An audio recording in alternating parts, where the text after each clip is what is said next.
을 다해서 네. 예, 유종의 미를 걷어보겠습니다. 좋습니다. 오늘 어떤 제보가 첫 번째 제보죠? 네, 자갈치 아침에 카카오톡 플러스 친구로 KSY57님께서 보내주신 제보입니다. 저는 영도구 주민인데요. 저는 영도에서 부전동으로 매일 출퇴근을 해요. 근데 태풍이 잦았던 올여름 지나고부터 눈에 띄는 곳이 있어서 제보를 드려요. 바로 부산대교 상황인데요. 교통안전 시설물이 파손된 지 꽤 오랫동안 방치돼 있습니다. 그리고 교통사고 발생했을 때 충격 흡수를 해주는 가이드롤러 있잖아요. 이거 언제 설치됐는지도 모를 정도로 다 뜯겨나간 상황인데요. 보기 안 좋은 건 둘째치고 혹시나 사고 났을 때 무용진부를까 우려스러워서 제보를 남겨봅니다라고 보내주셨어요. 예, 이 영도대교 바로 옆에 이제 많은 분들이 또 이용하는 게 네, 부산대교인데 이게 태풍이 지나고 나서라니까 아직 꽤 됐는데 이걸 좀 그러니까요. 미리미리 살펴주시지 정확히 어떤 상황입니까? 네, 이게 가이드롤러가 교량 난간에 충격 흡수 용도로 설치된 시설물인데요. 이게 없으면 이제 바로 바닷가 쪽으로 튕겨 나갈 수 있는 위험한 상황이에요. 예. 근데 현재는 손만 대면 가루가 돼서 후두둑 부서지는 수준이고요. 아이고. 제보 당시 상황으로 야간에 불이 들어와서 커브 구간임을 안내하는 표지판 전멸 등 8개 중에 정상 작동하는 건 단 1개였다고 합니다. 그동안 부산대교를 오가는 시민들 그리고 인근 주민들의 불편이 상당히 컸던 것으로 짐작을 할 수 있었는데요. 자세한 이야기는 올해 초 이 문제를 제기했던 영도구 의회 신성환 의원에게 들어볼 수 있었습니다.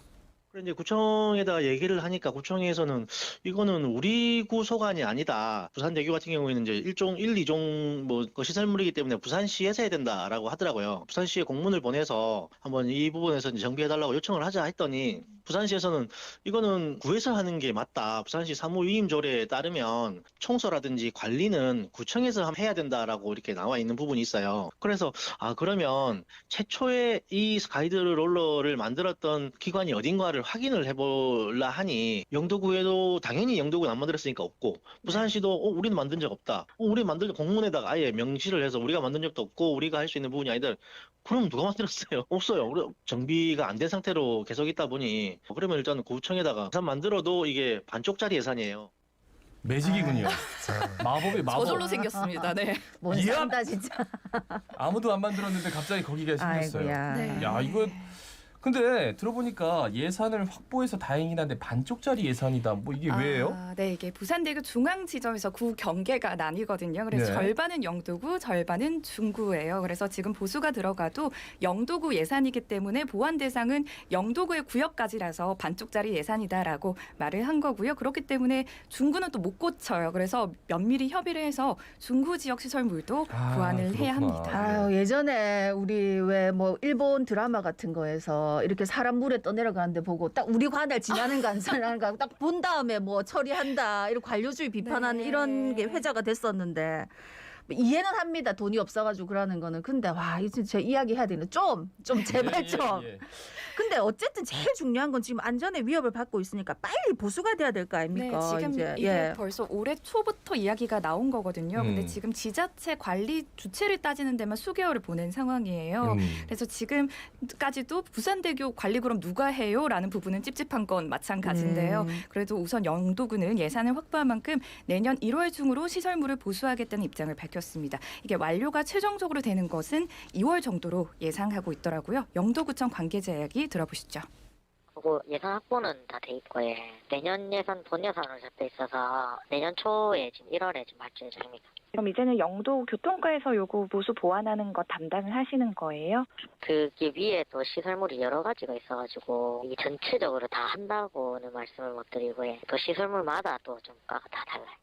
네, 예산은 그래도 잡혀 있는데 시설마다 과가 달라서 그러면 일단 제일 참. 급한 것부터 지금 네. 보완을 한다는 거죠. 그래서 내년도 예산은 일단 확보가 됐고요. 가이드롤러와 표지판 정도는 재설치하고 수리할 예정입니다. 네, 이제 서로 미루지 말고 내년에는 좀 제발 좀 잘했으면 좋겠습니다. 얼른 좀 손봐주시고 다음 소식은요. 네, 두 번째 제보는 자갈치 아침에 카카오톡 플러스 친구로 김경고 님이 보내주셨어요. 저는 남구와 동구를 가로지르는 동천 옆에 살고 있습니다.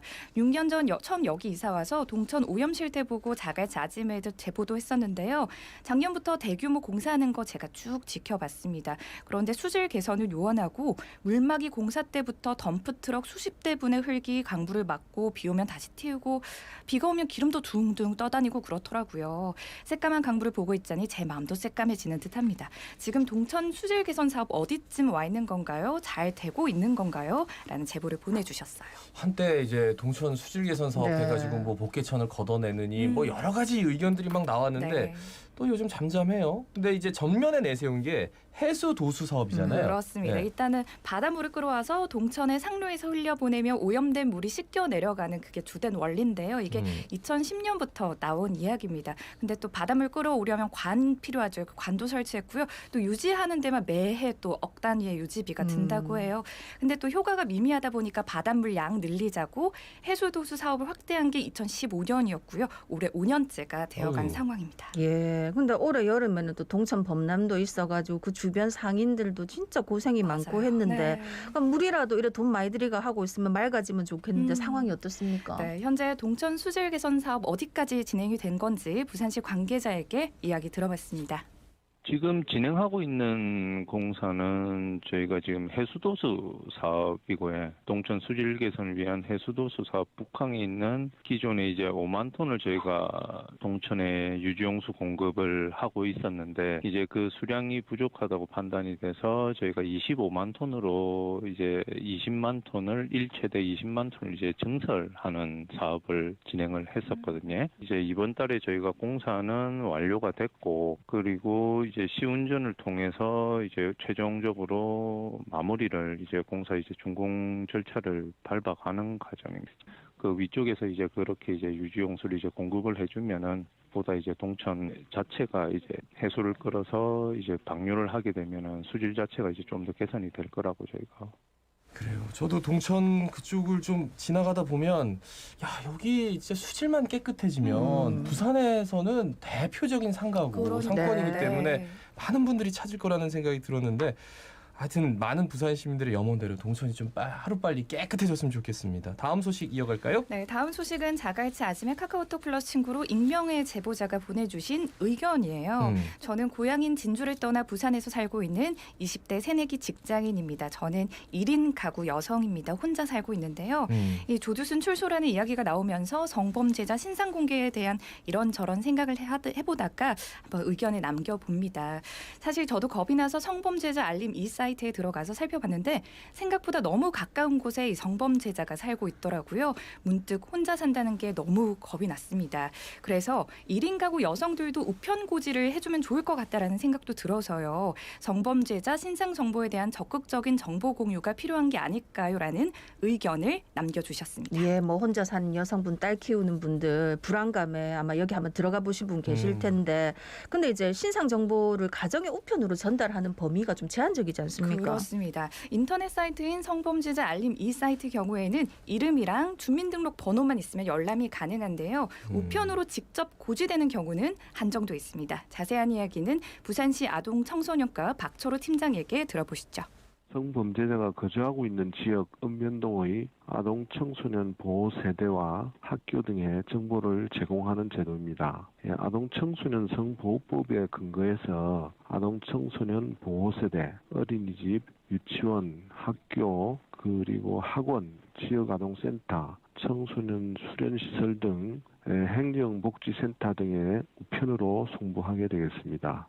네, 이처럼 현재 1인 여성 가구는 여기에 포함이 되어 있지 않잖아요. 그래서 직접 사이트에 들어가서 매번 확인하지 않는 이상 모르고 넘어갈 수도 있으니까 좀 적극적인 정보 공유가 필요한 게 아니냐는 이렇게 일부 의견도 있는 상황입니다. 네, 이 불안하신 마음은 충분히 이해하는데 근데 일부 사례이긴 한데 이제 이런 신상 정보를 뭐 SNS 상에 공개적으로 이제 공유하고 이런 게 또 네. 문제가 되기도 합니까? 맞습니다. 이게 어떤 마음인지는 알겠습니다만 이 개인정보보호법을 위반하는 것이면 유의를 하셔야겠는데요. 계속해서 부산시 아동청소년과 박초로 팀장 이야기 들어보시죠. 네, 성범죄자 알림 이 사이트에 올라온 신상 정보를 받은 사람은 전용 웹사이트의 성범죄자 알림 이 사이트에서만 열람이 가능하고 이를 신문이나 방송 또는 인터넷 등 정보통신망을 이용해서 공개할 경우에는 아동 청소년 성보호법에 근거해서 5년 이하의 징역 또는 5천만 원 이하의 벌금에 처해질 수 있습니다. 그러므로 성범죄 예방 목적 외의 용도로 사용되지 않도록 주의가 필요한 사항입니다. 최근에는 카카오톡을 통해서도 성범죄자 신상 정보를 받을 수 있다고 하던데 그 내용도 좀 소개해 주시죠. 네, 카카오톡 전자고지서 역시 대상은 앞서 우편과와 마찬가지로 19세 미만 아동 청소년을 보호하고 있는 세대조에 대해서만 발송됩니다. 지난 11월 25일부터 시작이 됐고요. 예. 해당 SNS 가입 후에 본인 인증 절차를 거치면 성범죄자 신상정보 모바일 전자고지서를 열람하실 수 있습니다. 내용은 우편과 동일하고요. 예, 다음 소식 전해 주시죠. 네, 다음도 자갈치 아지매 카카오톡 플러스 친구로 익명의 제보자께서 보내주신 제보예요. 저는 자갈치 아지매를 즐겨 듣는 40대 주부인데요. 저희 가족 반려견 2마리 키우고 있습니다. 그런데 반려견과 함께 외출할 때 저는 운전을 못해서 대중교통을 이용하는데 좀 규정이 헷갈려서요. 대중교통 이용할 때 반려견과 함께 이동장을 이용을 해야 한다고 주변을 통해서 알고 있는데요. 또 지하철은 이거 이동장 이용이 가능하지만 시내버스와 마을버스는 규정이 또 다르다는 이야기도 있더라고요. 올바른 반려문화 정착을 위해서는 반려가족도 법과 규칙을 준수해야 한다는 생각을 합니다. 자갈치 아지매에서 잘 알려주세요. 라는 제보였어요. 훌륭하십니다. 진짜 훌륭하신 네. 생각인데요. 시원하게 알려주셔서 어떻게 해야 됩니까? 네, 반려견과 함께 버스를 탈 때는 이동장 이거 반드시 이용하셔야 하고요. 시내버스 운송약관 제9조에 동물 전용 운반 상자에 따른 용적 규격이 있는데요. 자세한 이야기는 부산시청 관계자 이야기 들어보시죠. 장애인 보조견은 전용 상자 넣을 필요 없이 바로 그 장애인 보호를 위해서 탈 수 있고 10kg 미만이고 용적 규격은 50cm, 40cm, 20 이렇게 있는데 하는데 지금 안 되는 거는 뭐 안고 탄다든지 뭐 얼굴이 나와 있다든지 우리 뭐 그냥 쇠에다가 몸을 넣고 얼굴 내놓고 뭐 그런 게 있지 않습니까? 이제 그런 건 안 되고. 네, 그러니까 차내 반입 허용량은 1인당 10kg 미만이고 용적 규격은 가로 50, 세로 40, 높이 23제곱센티미터가 되겠습니다. 시내버스, 마을버스 모두 동일하고요. 예. 네. 이제는 좀 걱정 안 하고 반려견과 함께 시내버스, 마을버스 이용하셔도 되겠습니다. 마지막 제보 주실까요? 네, 2749번님뿐만 아니라 정말 많은 분들이 보내주신 제보인데요. 네. 헌혈 관련한 제보였습니다. 정말 헌혈에 동참해서 우리 이웃들 많이 도와주시는 건 어떨까요? 라는 제보들이 정말 많이 들어왔는데요. 이 제보와 관련된 자세한 이야기는 부산혈액원 제조관리부 조민지 부장에게 들어보시죠. 부산 지역에서 환자분들이 하루에 평균 사용하시는 혈액량을 기준으로 했을 때 그 5일분 정도를 보유하고 있으면 적정하다고 보거든요. 근데 지금 혈액 보유량은 4일분 정도고요. 이 중에 검사 결과 확인이 끝나서 바로 쓸 수 있는 혈액은 3일분 정도입니다. 사회적 거리두기가 강화돼 있는 데다가 이제 학교들이 방학에 들어가면서 헌혈 버스가 갈 수 있는 단체 헌혈 장소가 더 줄어들었거든요. 그래서 연말로 가거나 내년 1월로 넘어가면 혈액 보유량이 더 감소할 걸로 지금 예상하고 있습니다. 부산 지역 같은 경우는 큰 의료기관도 많고 또 수혈이 필요한 환자분들도 많은 도시라서 평소에도 매일 430분 정도는 넘게 이제 전혈 헌혈을 해주셔야지 수혈이 가능하거든요. 거기다가 올해 같은 경우는 지금 장기적으로 혈액이 계속 부족한 상황이라서 지금은 하루에 500분 정도는 헌혈에 참여를 해주셔야 의료기관에서 원활한 수술이나 치료가 가능할 걸로 지금 생각이 됩니다. 네, 그래서 저도 어제 헌혈을 하고 왔습니다. 이거 한번 자랑하고 싶어서 제가 이 자리에 훌륭합니다. 들고 왔어요. 헌혈증. 네, 헌혈증. 야, 이거 저 유튜브 라이브로 보시는 분들 네, 저 헌혈하고 보실 왔습니다. 수 있습니다. 헌혈증. 네, 어제 헌혈증 맞죠? 네, 맞습니다. 예, 밖으로 제대로 보여주세요. 네네네. 여기 맞습니다. 보이시나요? 네, 어제 예, 인정합니다. 하고 인정합니다. 왔습니다. 전혈 헌혈 하고 왔습니다. 예. 아.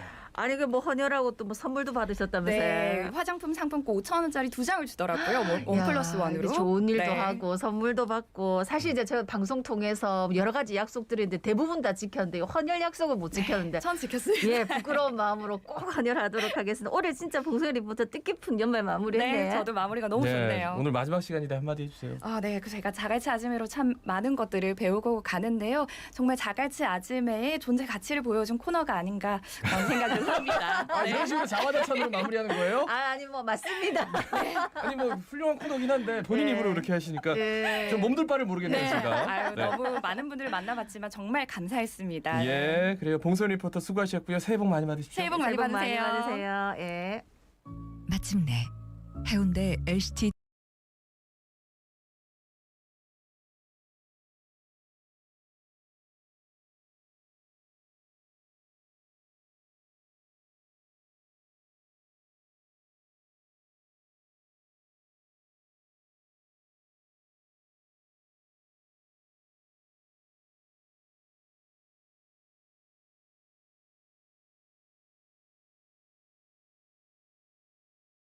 어제는 뭐 눈발도 날리고 근데